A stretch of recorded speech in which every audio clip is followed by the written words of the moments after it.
Саламатсыңарбы балдар? Бүгүн биз силер менен класстан тышкаркы окуудан Дил азык китебинен 112 беттеги Бадыраң деген орус балдар жазуучусу Носовдун чыгармасын өтөбүз. Сабагыбыздын максаты тема жөнүндө кеңирээк түшүнүк аласыңар, тарбиялык маанисин түшүнүп жетесиңер. Аңгемени шаар, түшүнүктүү кылып окуу менен бирге өз оюңарды эркин, кеңири айта аласыңар. Бирөөнүн эмгегин баалай билүүгө, улууларды сыйлоого, эмгекчилдикке тарбияланасыңар. Бир күнү Павлик дарыядан балык уулоого Котьканы өзү менен кошо ээрчитип барды. Ал күнү алардын жолу болгон жок. Балык такыр эле илинбей койду. Кайра кайтып келе жатып, алар бала бакчанын огородуна уурданып барышып, чөнтөктөрүн Бадыранга толтуруп алышты. Бакчанын кароолчусу аларды сезип калып, ышкырып жиберди. Балдар качып жөнөштү. Павлик үйүнө келе жатып, уурулукка киргеним үчүн мени жазалап коюшпасын деп ойлоду да, ошондуктан өзүнүн Бадыраңдарын Котькага берди. Котька кубангандык менен келип, «Апа, мен сага бадыраң алып келдим», деди. Апасы алып карап көрсө, Котька чөнтөктөрүн Бадыранга толтуруп алган. Койнунда да 5-6 жүрөт. Ал гана эмес, эки колуна да эки чоң бадыраңды кармап алган. «Буларды сен кайдан алдың?» «Огородтон». «Кайсы огородтон?» «Тиги дарыянын жээгиндеги огородтон». «Ким сага уруксат берди?» «Эч ким, мен өзүм үзүп алдым». Демек уурдадыңбы?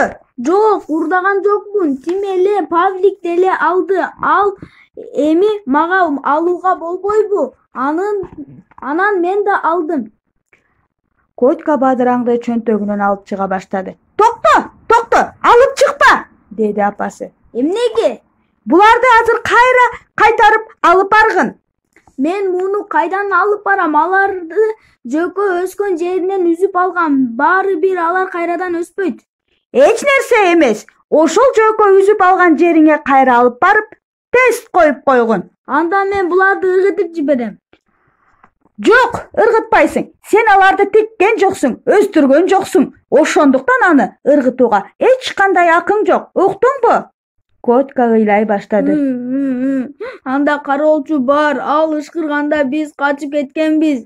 Көрдүңбү эмне кылганыңды? Эгер ал силерди кармап алсачы, көрөт элеңер көргүлүктү. Ал кууп жетмек эмес. Ал карып калган абышка экен. Сенин кандай уятың жок болосуң? Деди апасы капаланып. Ушул бадыраң үчүн абышка жооп берет. Анын жашынын улуулугун, эмгегин ойлогон жоксуңбу сен?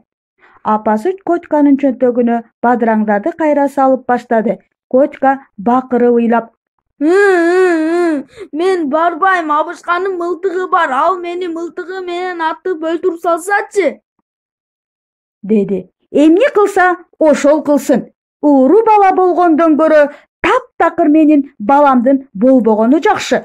Жарайт, мени менен жүр апаке. Эшик караңгы, мен корком. Уурдагандан корккон жоксуңбу?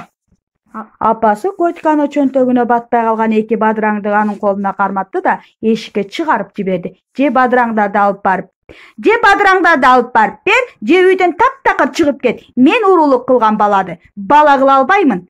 Котька бурулуп көчө менен акырын басып кетти. Таптакыр караңгы түшүп калган эле. Буларды мен бир жерге арыктын ичине таштап алып барып бердим деп айтып койсомчу деп ойлоду да, Котька айланасын карай баштады. Жок, алып барам. Мен үчүн абышкага да жакшы болбойт.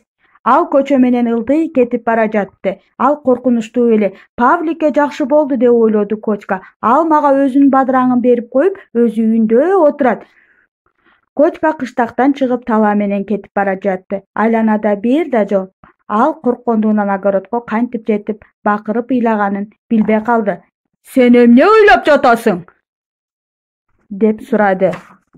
«Чоң ата, мен бадыраңды кайра алып келдим». «Кайсы бадыраңды?» «Жанагы Павлик экөөбүз уурдап алган бадыраңды. Мени кайра алып бер деди». «Мына кызык десе», деди кароолчу таң калып. «Демек мен силерге ышкырган турбаймынбы? Ошондой болсо да силер бадыраңды уурдап кетипсиңер. Бул жакшы эмес». Павлик алгандан кийин мен дагы алгам. Ал анан мага өзүнүн батыраңды да берип койду. Sen Pavlikке карабастан эмне жакшы, эмне жаман экенин өзүң билишиң керек. Бадыраңды бер да, эми үйүңө бар. Котька бадыраңдарды алып чыкты да аларды жөөккө койду. Болдубу эми? Деп сурады Абышка. Жок, бирөө жетишпейт. Деп жооп берди да Котька кайрадан ыйлап жиберди. Эмне үчүн жетишпейт? Алгаякта. Чоң ата, мен бир бадыраңды жеп койгом. Эми эмне болот? Эмне болмок эле? Эч нерсе болбойт. Жеп койгон болсоң, аш болсун. Чоң ата, бир бадыраң жетпегендиги үчүн сизге эч нерсе болбойбу? Мына кандай иш? Деди да Абышка күлүмсүрөп. Жок, бир бадыраңда мен эч нерсе болбойм. Эгерде калгандарын алып келбесең, анда жаман болот эле. Азыр эч нерсе эмес. Котька үйүнө чуркап кетти. Анан токтой калып алыстан кыйкырды. Чоң ата. Дагы эмне болду? Мен жеп койгон бадыраң уурдалган болуп саналбайбы? Же жокпу? Албы. Болуптур. Сен чындыкты айтканың үчүн уурдалбаган эле болсун. Ал кандайча? Мен өзүм бергенде эсептегин. Рахмат чоң ата, мен кеттим. Бара кой уулум. Котька талаа менен жүрүп отуруп, чоң сууга салынган көпүрөдөн өткөнчө жанынын баарынча чуркап келип, кыштакка жеткенде гана үйүн көздөй шашпай баса баштады. Демек балдар, бышыктоо үчүн силерге суроо. Жактыбы бүгүнкү биздин сабагыбыз? Бадыраң деген аңгеме. Котька менен Павликтин уурулук кылганын туура деп эсептейсиңерби балдар? Эмне үчүн? Котьканын апасы буга кантип кейиди?